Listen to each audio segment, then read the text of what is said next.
जय भीम. महात्माजींनी मांडलेल्या तथ्यामध्ये किती महात्माजींनी मांडलेल्या मुद्द्यामध्ये किती तथ्य आहे ते मी आता तपासतो. मी उद्धृत केलेले उतारे हे विश्वसनीय नाहीत हा महात्माजींनी मांडलेला पहिला मुद्दा आहे. मी या बाबतीत अधिकारी व्यक्ती नाही हे मी कबूल करतो, परंतु मला हे सांगितले पाहिजे की मी उद्धृत केलेले सर्व उतारे हे संस्कृत भाषा व हिंदू शास्त्र यांवरील अधिकारी व्यक्ती म्हणून मान्यता पावलेल्या दिवंगत श्री टिळक यांच्या लिखाणातून घेतलेले आहेत. त्यांचा मुद्दा असा आहे की या शास्त्रांचा विद्वानांनी अर्थ लावू नये, तो संतांनी लावावा आणि संतांनी समजून घेतल्यानुसार ती शास्त्रे जातीप्रथा व अस्पृश्यता यांना मान्यता देत नाहीत.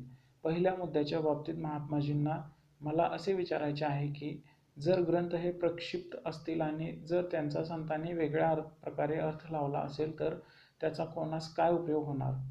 लोक कोणते ग्रंथ खरे आहेत व कोणते ग्रंथ प्रक्षिप्त आहेत हे पाहून त्यामध्ये कोणताही फरक करीत नाहीत. लोकांना ग्रंथ कोणते आहेत तेही माहीत नसते. त्यांना जे सांगण्यात येते ते हे की शास्त्रांनी धार्मिक कर्तव्य म्हणून जातीप्रथा व अस्पृश्यता यांचे पालन करण्याची आज्ञा घालून दिली आहे. संतांच्या बाबतीत हे मान्य केले पाहिजे की केवळ विद्वान असलेल्यांच्या शिकवणीशी तुलना करता त्यांच्या शिकवणी कितीही वेगळ्या व उन्नती करणाऱ्या असोत त्या शोचनीयपणे परिणामशून्य ठरल्या आहेत. त्या दोन कारणामुळे परिणामशून्य आहेत. पहिली गोष्ट, संतांपैकी कोणीही जातीव्यवस्थेवर कधीच हल्ला केला नाही. उलटपक्षी ते जातीव्यवस्थेचे कट्टर अनुयायी होते. त्यांच्यापैकी बहुतेक संत आपापल्या जातीतच जगले व आपापल्या जातीतच मरण पावले. ज्ञानदेव त्यांच्या ब्राह्मण जातीवर भावनिकरित्या इतके प्रेम करत होता की पैठणचे ब्राह्मण जेव्हा त्याला त्यांच्या समाजात घ्यायला तयार नव्हते तेव्हा ब्राह्मणवृंदाकडून त्याला ब्राह्मण दर्जाची मान्यता मिळावी यासाठी त्याने आकाश-पाताळ एक केले. संत एकनाथाने अस्पृश्यांना स्पर्श करण्याचे व त्यांच्याबरोबर सहभोजन करण्याचे धैर्य दाखवले म्हणून त्याला धर्मात्मा या चित्रपटात नायक दाखवला आहे. पण संत एकनाथ तसे का वागला याचे कारण तो जात व अस्पृश्यता यांच्या विरोधी होता म्हणून नव्हे, तर होणारा विटाळ गंगा नदीच्या पवित्र पाण्यात स्नान केल्याने धुवून काढला जाऊ शकतो असे त्याला वाटले म्हणून अंत्यजाचा विटाळ ज्यासी गंगा स्नाने शुद्धत्व त्यासी. एकनाथी भागवत अध्याय 28 ओवी 191. माझ्या माहितीनुसार संतांनी जातीप्रथा व अस्पृश्यता यांच्या विरोधात कधी चळवळ उभारली नाही. त्यांचा माणसांमधील भांडणाशी संबंध नव्हता. त्यांचा माणूस व देव यांच्यामधील नात्याशी संबंध होता. सर्व माणसे समान आहेत असा त्यांनी उपदेश केला नाही. त्यांनी सर्व माणसे देवाच्या दृष्टीने समान आहेत असा उपदेश केला. हा अत्यंत वेगळा व अत्यंत निरुपद्रवी असा विरोध होता. तसा उपदेश करण्यात कसलीच अडचण नव्हती किंवा त्यावर विश्वास ठेवण्यात कोणाला कसलाच धोका नव्हता. संतांचा उपदेश परिणामशून्य झाला याचे दुसरे कारण म्हणजे लोकांना अशी शिकवण देण्यात आली की संत जातीचे उल्लंघन करू शकतात, परंतु सामान्य माणसाने जातीचे उल्लंघन करता कामा नये. त्यामुळे कोणताही संत कधीच अनुकरणीय उदाहरण बनला नाही. तो नेहमीच ज्याला आदर दिला जावा असा एक धार्मिक माणूस राहिला. लोक जातीप्रथा व अस्पृश्यता यांचे कट्टर अनुयायी राहिलेत. ही गोष्ट असे दर्शविते की संतांचे पवित्र जीवन व उदात्त प्रवचने यांचा लोकांच्या जीवनावर व वर्तणुकीवर शास्त्रांच्या विरोधात काहीच प्रभाव पडला नाही. त्यामुळे थोड्या बहुत विद्वानांपेक्षा किंवा अनेक अज्ञानी लोकांपेक्षा वेगळ्या प्रकारे शास्त्रांना समजून घेणारे कोणी संत होते वा कोणी महात्मा आहे ही काही समाधानाची बाब नाही. लोक शास्त्रांचा वेगळा अर्थ घेतात ही वस्तुस्थिती आहे. ती मान्य करावी लागेल व मानलीच पाहिजे. ज्या शास्त्रांनी लोकांच्या आचरणाचे नियमन करण्याचे कार्य चालू ठेवले आहे त्या शास्त्रांच्या प्रामाण्याचा धिक्कार केल्याशिवाय ह्या वस्तुस्थितीची कशा प्रकारे व्यवस्था लावता येईल हा प्रश्न असून त्याचा महात्म्याने विचार केलेला नाही. शास्त्रांच्या शिकवणीपासून जनतेला मुक्त करण्याची प्रभावी साधने म्हणून महात्म्याने काहीही योजना मांडलेली असो त्याला ही गोष्ट मान्य केलीच पाहिजे की एखाद्या संताने व्यतीत केलेले धर्मनिष्ठ जीवन त्याची स्वतःची उन्नती घडवीत असले तरी भारतात सामान्य माणसाचा संतांबाबतचा व महात्म्याबाबतचा दृष्टिकोन असा आहे की संतांचा आदर करावा परंतु त्यांचे अनुसरण करू नये. तसे करणे व्यवहार्य नसते. त्यामुळे हा दृष्टिकोन महत्त्वाचा मानता येऊ शकत नाही. त्यामुळे या युक्तिवादाचा कोणाला लाभ होऊ शकत नाही.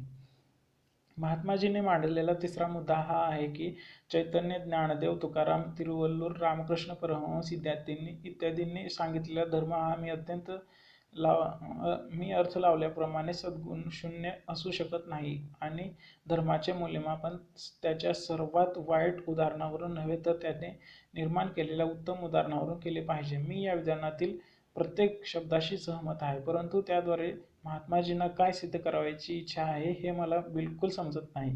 धर्माचे मूल्यमापन त्याच्या सर्वात वाईट उदाहरणावरून नव्हे तर त्याच्या उत्तम उदाहरणावरून केले पाहिजे हे खरे आहे, परंतु एवढ्याने ही बाब निकालात निघते काय? मी म्हणतो ती निकालात निघत नाही. सर्वात वाईट उदाहरणांची संख्या इतकी मोठी व उत्तम उदाहरणांची इतकी थोडी असे का?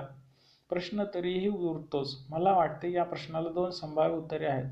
सर्वात वाईट असलेली उदाहरणे माणसे ही त्यांच्यात मुळातच काही धार्मिक विकृती असल्याकारणाने नैतिक शिक्षण देता येण्याजोगे नसतात व त्यामुळे धार्मिक आदर्शाचा सर्वात दूरचा पल्ला गाठण्यास ती असमर्थ असतात, किंवा धार्मिक आदर्श हा संपूर्णपणे चुकीचा आदर्श असून त्याने अनेकांच्या जीवनाला नैतिकदृष्ट्या चुकीचे वळण लावले आहे आणि चुकीचा आदर्श असताना देखील वास्तविक या चुकीच्या वळणांना योग्य दिशेने वळण देऊन उत्तम असलेली उदाहरणे माणसे उत्तमच राहिली आहेत.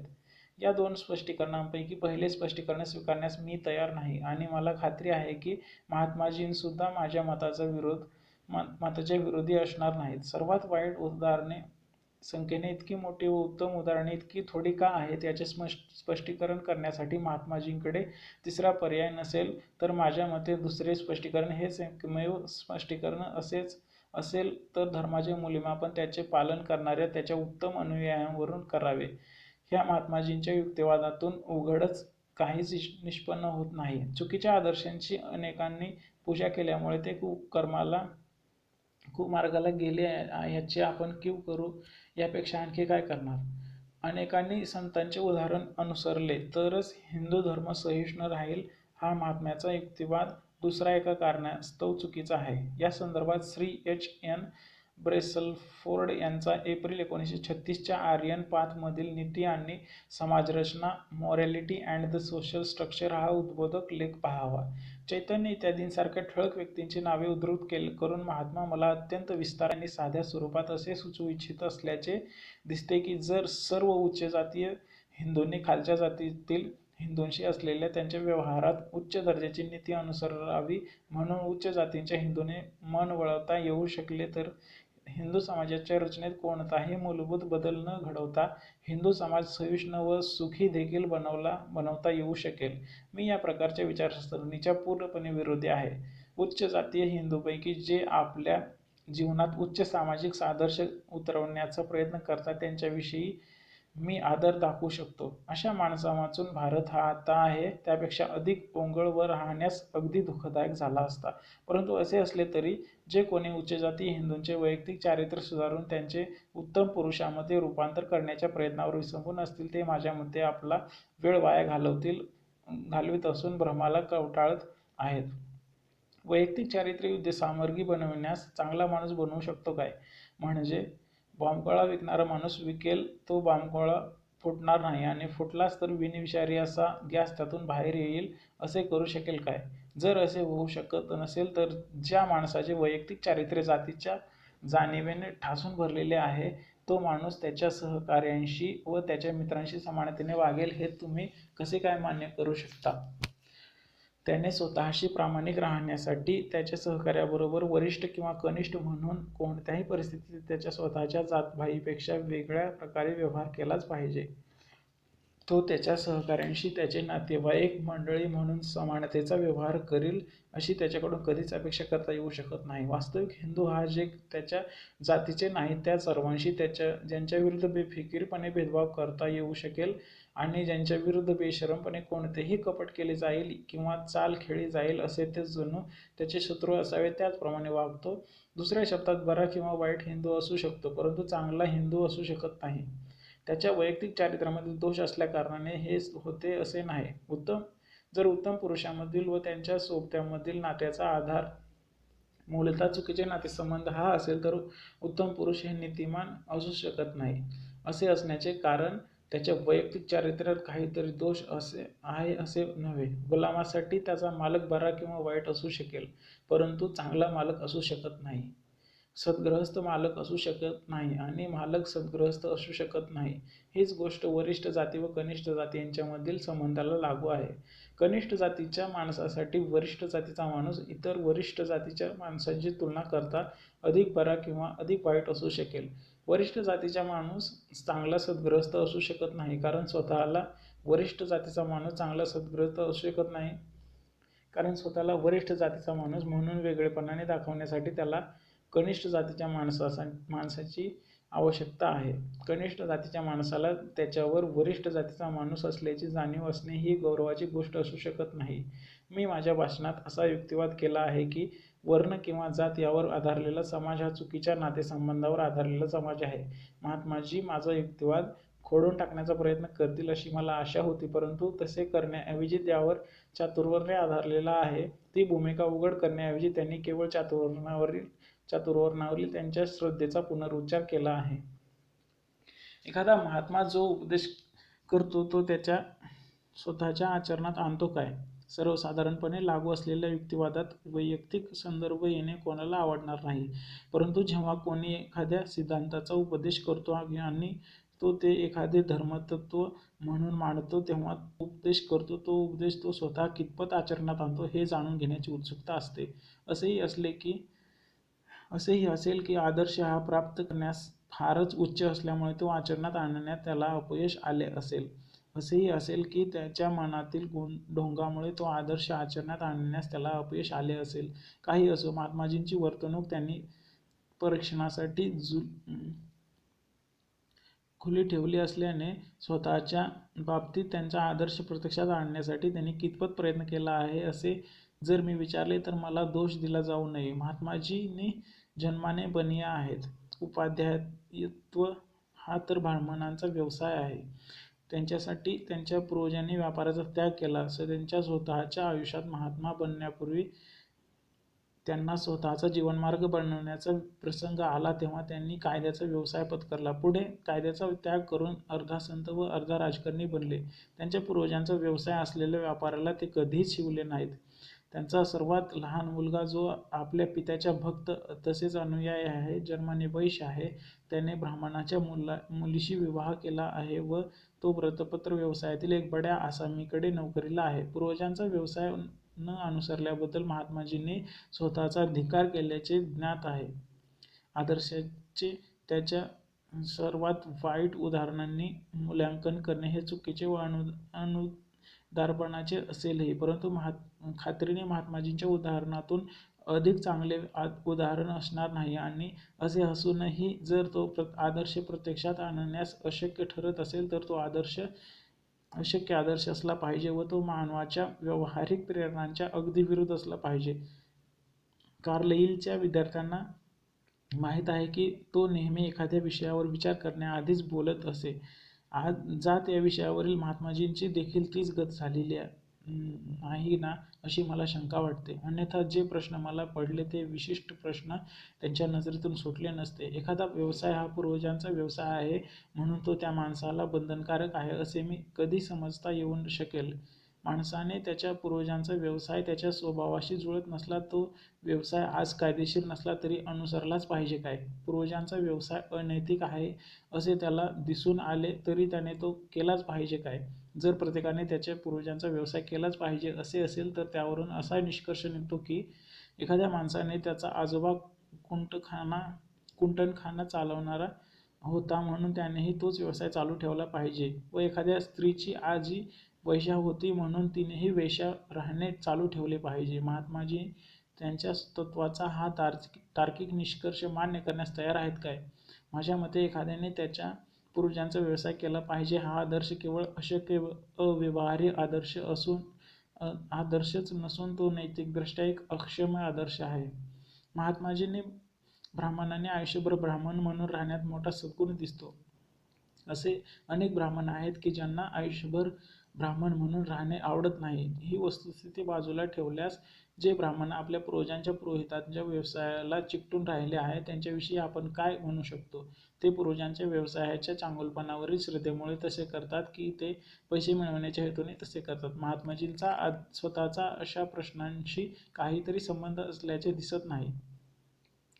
ते एवढ्यावरच समाधानी आहेत की खरे ब्राह्मण ते आहेत ते माधुकरीवर जगतात आणि त्यांच्याकडे असलेला आध्यात्मिक खजिना मुक्तपणे वाटतात. अशा प्रकारे पारंपरिक ब्राह्मण पुरोहित हा महात्माजींना आध्यात्मिक खजिन्याचा वाहक असल्याचे दिसून येते. परंतु पारंपरिक ब्राह्मणाचे दुसरे चित्रही रेखाटता येऊ शकेल. ब्राह्मण विष्णूचा उत्पत्तीच्या देवाचा पुरोहित असू शकतो. तो शंकराचा विनाशाच्या देवाचा पुरोहित असू शकतो. मानवतेचा सर्वात थोर गुरु ज्याने प्रेमाचे हुतात्म तत्व शिकविले त्या बुद्धाची बुद्धगया असे येथे पूजा करीत असलेला तो पुरोहित असू शकतो. जिचे रक्ताची तहान भागवण्यासाठी रोज प्राण्यांचा बळी लागतो त्या काली देवतेचाही तो पुरोहित असू शकतो. तो रामाच्या क्षत्रिय देवाच्या देवळाचा पुरोहित असेल. तो परशुरामाच्या ज्याने क्षत्रियाचा नाश करण्यासाठी अवतार घेतला त्या देवाच्या देवळाचा देखील पुरोहित असेल. तो विश्वनिर्मात्या ब्रह्माचा पुरोहित असू शकेल. ज्याचा खुदा अल्ला जगावरील आध्यात्मिक साम्राज्यात भागीदार असल्याचा ब्राह्मणाचा दावा चालू देणार नाही अशा पीराचा पुरोहित असू शकेल. जीवनातील हे खरे चित्र नाही असे कोणीही म्हणू शकणार नाही. जर हे चित्र खरे आहे तर ज्याचे गुण इतके विरोधी आहेत त्या देवदेवतांशी निष्ठा बाळगण्याच्या ह्या वक्तव्याबद्दल काय बोलावे तेच कळत नाही. कोणताही प्रामाणिक माणूस त्या सर्वांचा भक्त असू शकत नाही. हिंदूंच्या धर्माचा मोठा सद्गुण म्हणजे त्याचा उदारमतवाद, त्याची सहिष्णुतेची भावना. याचा पुरावा म्हणून ते वरील असाधारण परिस्थितीचा हवाला देतात. या वरवरच्या दृष्टिकोनाविरुद्ध असे म्हटले जाऊ शकेल की हिंदू धर्मात जी सहिष्णुता व उदारमतवाद आहे तो खरोखर उदासीनता किंवा धार्मिक बाबतीत दुर्बल उदारमतवाद याहून वेगळा असणार नाही. या दोन दृष्टिकोनात त्यांच्या वरवरच्या दिसण्यावरून भेद करणे कठीण आहे, परंतु ते दृष्टिकोन मूलभूतरित्याच इतके विसंगत आहेत की त्यांची जवळून तपासणी करणारा माणूस एकाला दुसरा समजण्याची चूक करणार नाही. अनेक देवदेवतांची पूजा करण्यास तयार असलेला माणूस हिंदू धर्माच्या सहिष्णुतेच्या भावनेचा पुरावा म्हणून उदाहरण म्हणून दाखवला जाईल, परंतु तो कसेबसे दिवस काढण्याच्या इच्छेतून जन्मास आलेल्या अप्रामाणिकपणाचा पुरावा देखील असू शकत नाही का? माझी खात्री आहे की ही सहिष्णुता केवळ अप्रामाणिकपणा आहे. जर या दृष्टिकोनाचा पाया उत्तम असेल तर तो कोणी असे विचारेल की एखाद्या व्यक्तीची उपासना करण्याच्या व भक्ती करण्याच्या ज्याद्वारे हेतू साध्य होतो त्या कोणत्याही देवताचा पुरोहित व भक्त बनण्यास तयार असलेल्या व्यक्तीकडे कोणता खजिना असू शकतो? असा माणूस सर्व आध्यात्मिक खजिन्याचा केवळ दिवाळखोर आहे एवढेच समजता कामा नये, तर त्याने पुरोहितासारखा इतका उद्रेककारी व्यवसाय करण्याचे साधे कारण म्हणजे तो व्यवसाय त्याच्या पूर्वजांचा आहे. धर्माविना श्रद्धेविना वडिलांकडून जो मुलाकडे एखाद्या तांत्रिक प्रक्रियेद्वारे हस्तांतरित केला गेलेला आहे असे समजले पाहिजे. हे काही शील संवर्धन नव्हे. धर्माची सेवा करण्याच्या श्रेष्ठ व्यवसायाचा तो खरोखर वेश्या व्यवसाय आहे. प्रत्येकाने आपापल्या पूर्वजांचा व्यवसाय करावा या सिद्धांताला महात्माजींनी का चिकटून आहेत?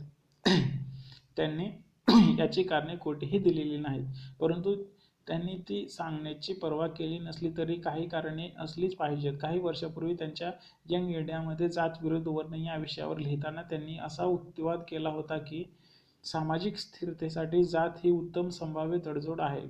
या कारणास्तव वर्गपद्धतीपेक्षा जातीपद्धती ही चांगली आहे.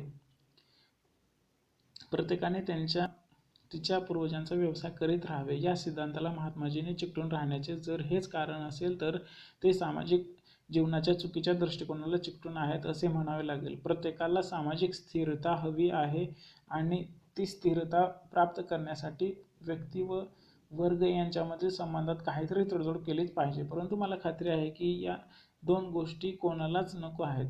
यापैकी कोणालाच नको असलेली एक गोष्ट म्हणजे स्थिर संबंध, काहीतरी अपरिवर्तनीय, काहीतरी सर्व काळासाठी कायम केलेले. स्थिरतेची आवश्यकता असते, परंतु परिवर्तन जेव्हा अत्यंत जरुरीचे असेल तेव्हा त्या परिवर्तनाचा बळी देऊन नव्हे. जातीच्या पायावरील म्हणजे प्रत्येकाच्या त्याच्या वंशपरंपरागत व्यवसायाच्या पायावरील सामाजिक संबंधांची सुव्यवस्था हे दोन दोष टाळते असे म्हणता येऊ शकेल काय? माझी खात्री पटली आहे की हे दोन दोष टळत नाहीत. ती सामाजिक सुव्यवस्थेच्या दोन्ही तत्वांचा म्हणजे गतिमानता व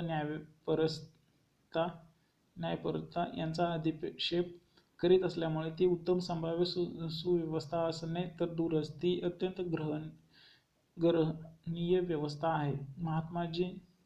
महात्माजींची आता केवळ वर्णावर विश्वास ठेवतात व जातीवर विश्वास ठेवत नाहीत. इथपर्यंत महात्माजींनी पुष्कळच प्रगती केली आहे असे काहींना वाटेल. महात्माजींनी हे जातिवंत व खानदानी सनातनी हिंदू होते असा एक काळ होता हे खरे आहे. त्यांचा वेदांवर, उपनिषदांवर, पुराणांवर व हिंदू धर्मशास्त्र या नावाखाली जे जे येते त्या सर्वांवर आणि त्यामुळे अर्थातच अवतारांवर व पुनर्जन्मावर विश्वास होता. त्यांचा जातीवर विश्वास होता व त्यांनी एखाद्या रूढीवाद्यांच्या जोमाने तेथे समर्थन केले. त्यांनी सहभोजन, सहपान व आंतरजाती विवाह यांच्या मागणीचा निषेध केला होता आणि सहभोजनाविषयीच्या निर्बंधामुळे मोठ्या प्रमाणात इच्छाशक्तीचा विकास करण्यास आणि विवक्षित समाजाचे सामाजिक सद्गुणांचे संवर्धन करण्यास उपयोग झाला असा युक्तिवाद केला होता. त्यांनी आता हा मूर्खपणा टाकून दिला आहे आणि जात ही अध्यात्म व राष्ट्र या दोहोंच्या विकासाला मारक आहे हे मान्य केले आहे. हे एक बरे झाले. त्यांच्या मुलाने त्यांच्या जातीबाहेर विवाह केला. त्यांचा काहीतरी त्यांचा दृष्टिकोन बदलण्याची संबंध असेल. परंतु महात्माजींनी खरोखर प्रगती केली आहे काय? महात्माजी जी भूमिका मांडतात तिच्यानुसार वर्णाचे स्वरूप काय आहे सामान्यतः समजून घेण्यात आलेली व स्वामी दयानंद सरस्वती आणि त्यांचे आर्य समाजी अनुयायी यांनी उपदेशलेली ही वर्णसंकल्पना आहे काय? एखाद्याच्या नैसर्गिक स्वभावाला अनुरूप असा व्यवसाय करणे हा वर्णाच्या वैदिक संकल्पनेचा गाभा आहे. तर नैसर्गिक स्वभावाचा विचार न करता पूर्वजांचा व्यवसाय करणे हा महात्माजींच्या वर्णसंकल्पनेचा गाभा आहे. महात्माजींच्या समजुतीनुसार जात व वर्ण यामध्ये काय भेद आहे? मला कोणताही दिसत नाही. महात्माजींनी व्याख्या केल्यानुसार वर्ण हे केवळ जातीचे दुसरे नाव ठरते. त्यांचे कारण अगदी साधे आहे. पूर्वजांचा व्यवसाय करणे या बाबतीत तत्वतः तो एकसारखा आहे. प्रगती करणे तर दूरच राहो, परंतु महात्माजींनी पिछेहाट केली आहे. वर्णांच्या वैदिक संकल्पनेला हा अर्थ लावून त्यांनी खरोखर जे उदात्त होते ते विडंबनात्मक करून टाकले आहे. या भाषणात दिलेल्या कारणांसाठी वर्णव्यवस्था नाकारत असताना मी हे मान्य केले पाहिजे की स्वामी दयानंद व इतर काहींनी आकलन केलेल्या वर्णाचा वैदिक सिद्धांत ही विचारी व अनाक्रमक गोष्ट आहे. समाजात व्यक्तींचे स्थान ठरवताना जन्म हा निर्णायक घटक असल्याचे तो मानत नाही. तो केवळ गुण ओळखतो. महात्माजींचा वर्णविषयक दृष्टिकोन वैदिक वर्णांची केवळ निरर्थक बडबड करतो असे नाही, तर तो ती एक उद्वेगजनक गोष्ट बनवितो. वर्ण व जात या दोन अगदी वेगवेगळ्या संकल्पना आहेत. वर्ण हा प्रत्येकाच्या गुणानुसार या तत्वावर आधारलेला आहे, तर जात ही प्रत्येकाच्या जन्मानुसार या तत्वावर आधारलेली आहे. या दोहोंमध्ये लोण्यात आणि चुन्यात जसा फरक असावा तसा फरक आहे. वास्तविक या दोहोंमध्ये विरोध आहे. प्रत्येकाने त्याचा किंवा तिचा पूर्वजांचा व्यवसाय करावा महात्माजींचा विश्वास आहे आणि जर त्यांचा असा विश्वास असेल तर ते जातीव्यवस्थेला वर्णव्यवस्था असे संबोधून जातीव्यवस्थेचे समर्थन करीत आहेत हे अगदी स्पष्ट आहे. असे करण्यामध्ये ते केवळ अचूक शब्दयोजना न करण्याबद्दल दोषी नाहीत, तर ते त्यायोगे कमालीचा गोंधळ निर्माण करत आहेत.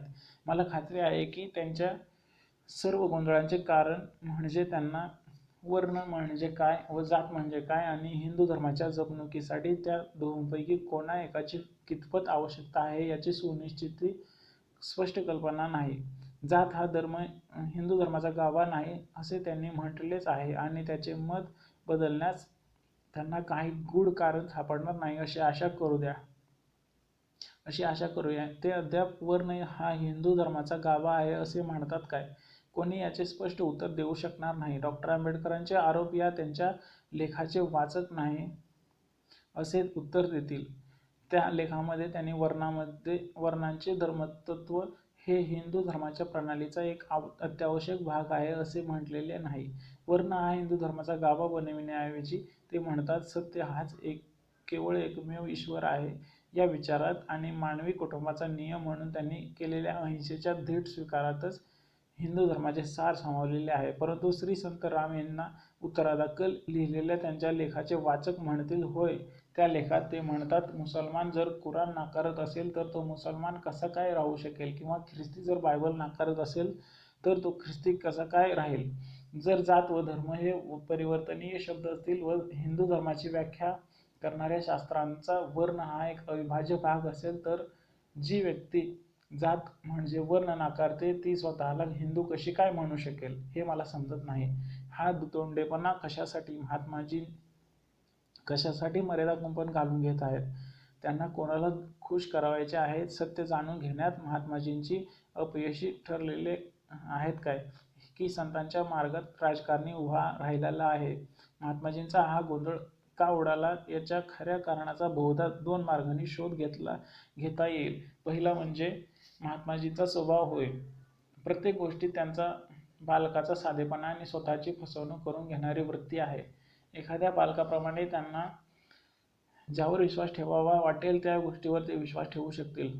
त्यामुळे ज्याप्रमाणे त्यांना जातीवरील त्यांच्या श्रद्धेचा त्याग करणे आवडेल त्याप्रमाणे वर्णावरील श्रद्धेचा त्याग करणे आवडण्याची वेळ येईपर्यंत आपल्याला थांबले पाहिजे. गोंधळाचे दुसरे कारण एक उगमस्थान म्हणजे महात्माजी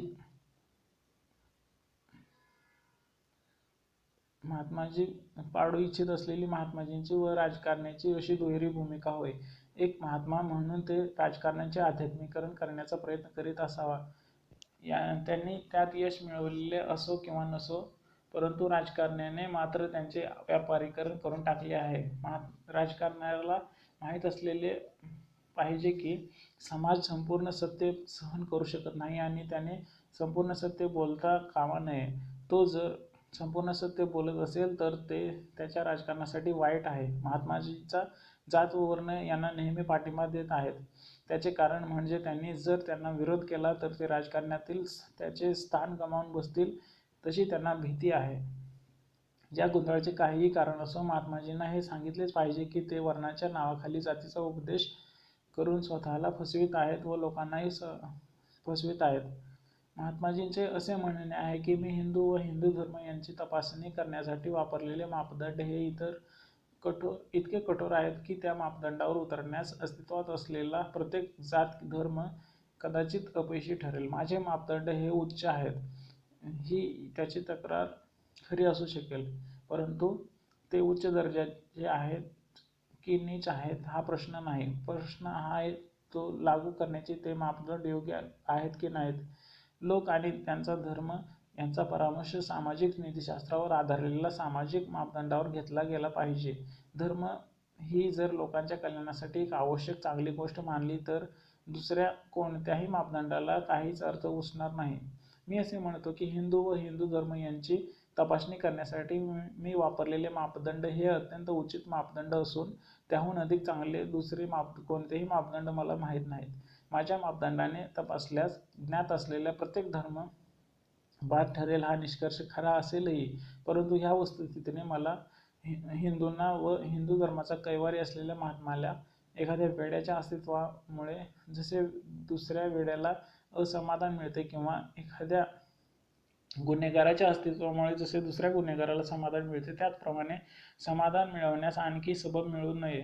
मला महात्माजींना असे खात्रीपूर्वक सांगायचे आहे की माझ्यावर जिचा आरोप करण्यात येतो ती हिंदूंनी व हिंदू धर्माने माझ्यावर उत्पन्न केलेली घृणेची व तिरस्काराची भावना हेच केवळ हिंदू व हिंदू धर्म यांचे अपयश नाही. मी जाणतो की जग हे अत्यंत अपूर्ण जग आहे आणि ज्या कुणाला त्यात राहायचे आहे त्याने त्याची अपूर्णता सहन केली पाहिजे, परंतु ज्यामध्ये मला कार्य करणे दैवप्राप्त असेल त्या समाजातील अपूर्णता व उणिवा सहन करण्याची मी तयारी केली पाहिजे असतानाच जो समाज चुकीचे आदर्श जोपासतो किंवा जो समाज योग्य आदर्श असतानाही त्या आदर्शावरून सामाजिक जीवन घडविण्यास संमती देणार नाही, अशा समाजात राहण्याचे मी